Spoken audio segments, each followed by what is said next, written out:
Assalamualaikum warahmatullahi taala wabarakatuh.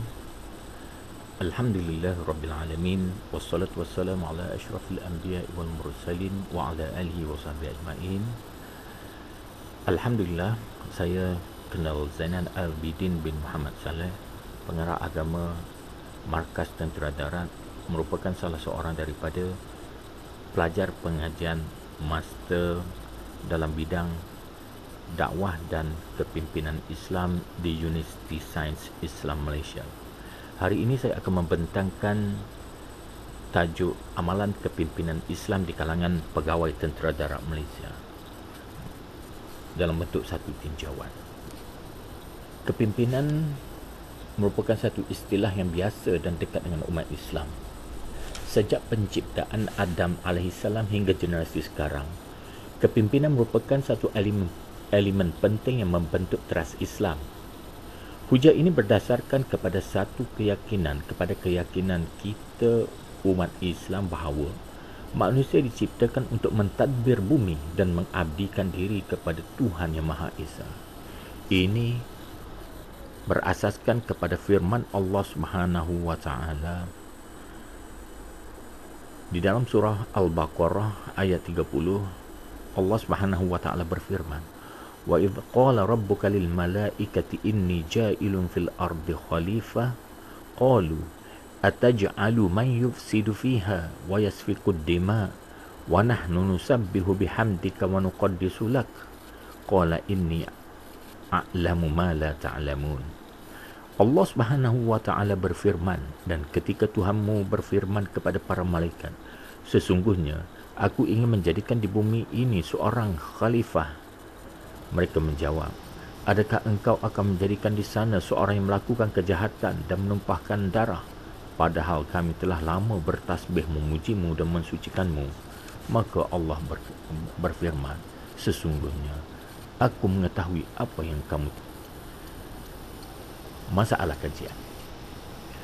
Lebih 20 tahun dasar pembinaan mental dan kerohanian Islam ATM telah diwartakan melalui Perintah Majlis Angkatan Tentera Malaysia atau lebih dikenali sebagai PEMAT 991.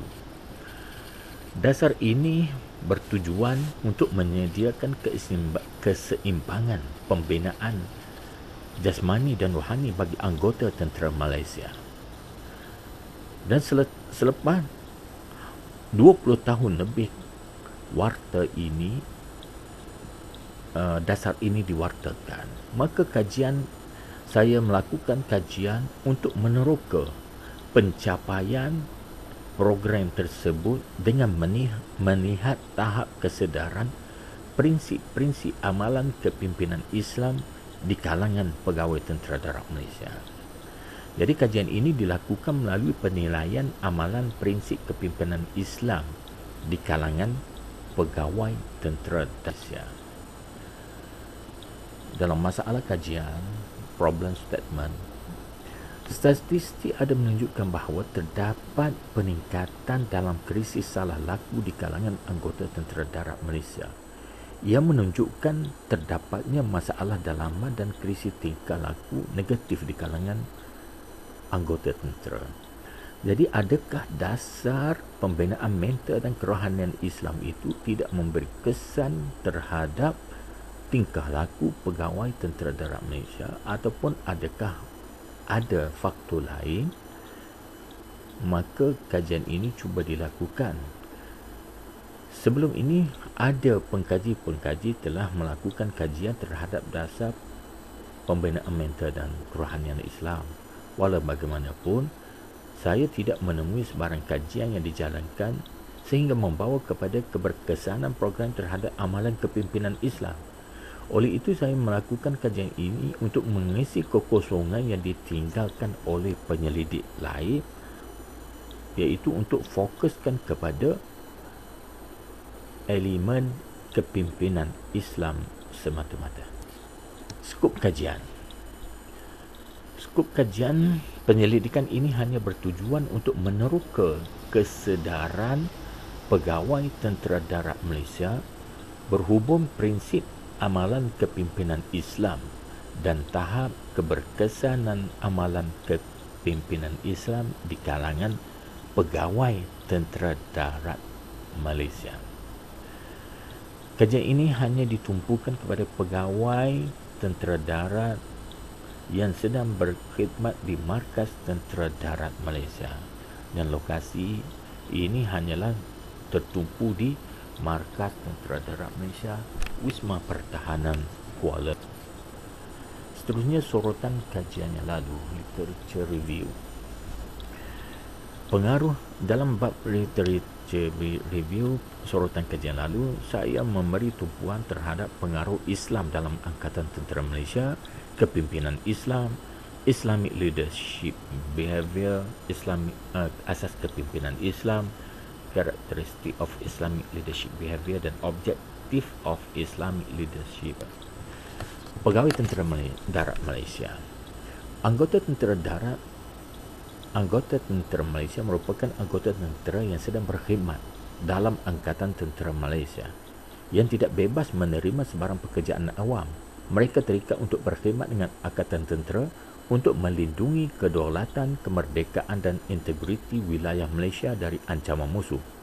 Mereka yang ditakharifkan sebagai anggota Tentera Malaysia terdiri daripada anggota Tentera Darat Malaysia, Tentera Laut Diraja Malaysia dan Tentera Udara Diraja Malaysia.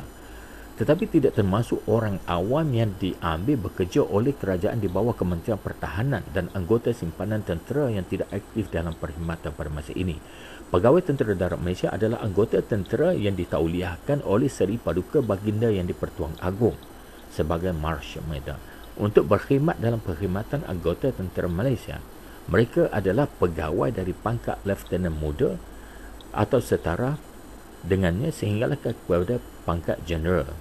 Kategori anggota tentera ini dilatih untuk memimpin orang dan orang di bawah mereka pada masa teori kepimpinan Islam. Amalan kepimpinan yang biasa diperkenalkan oleh sarjana barat yang diterapkan di kalangan tentera di kebanyakan negara termasuk di banyak negara Islam.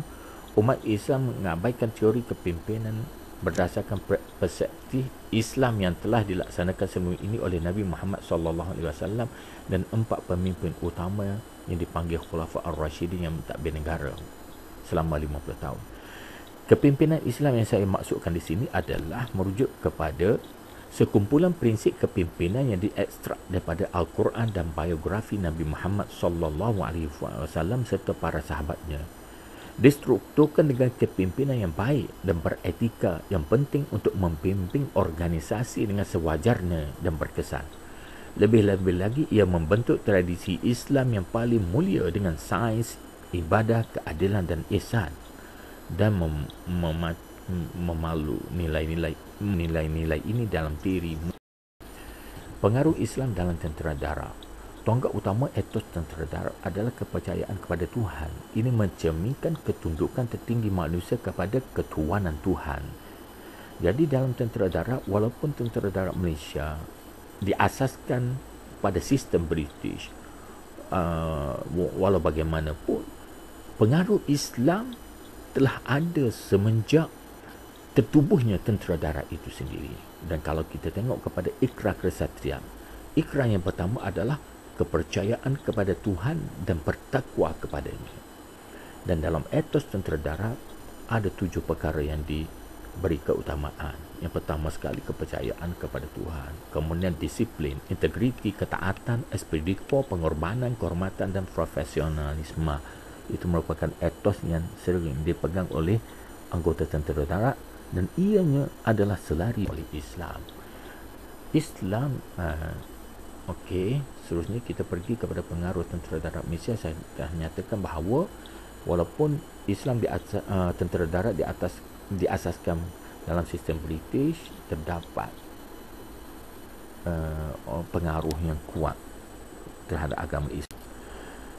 Okey, seterusnya kesimpulan kajian. Kajian ini dapat disimpulkan bahawa prinsip dan arahan kepimpinan Islam mempunyai pengaruh positif yang besar terhadap semua aktiviti pegawai tentera darat Malaysia. Jadi sebenarnya tentera darat ini, Islam dalam tentera darat mempunyai pengaruh yang besar. Itu hasil daripada kajian yang telah saya buat. Wabillahi taufiq wa hidayah. Wassalamualaikum warahmatullahi wabarakatuh.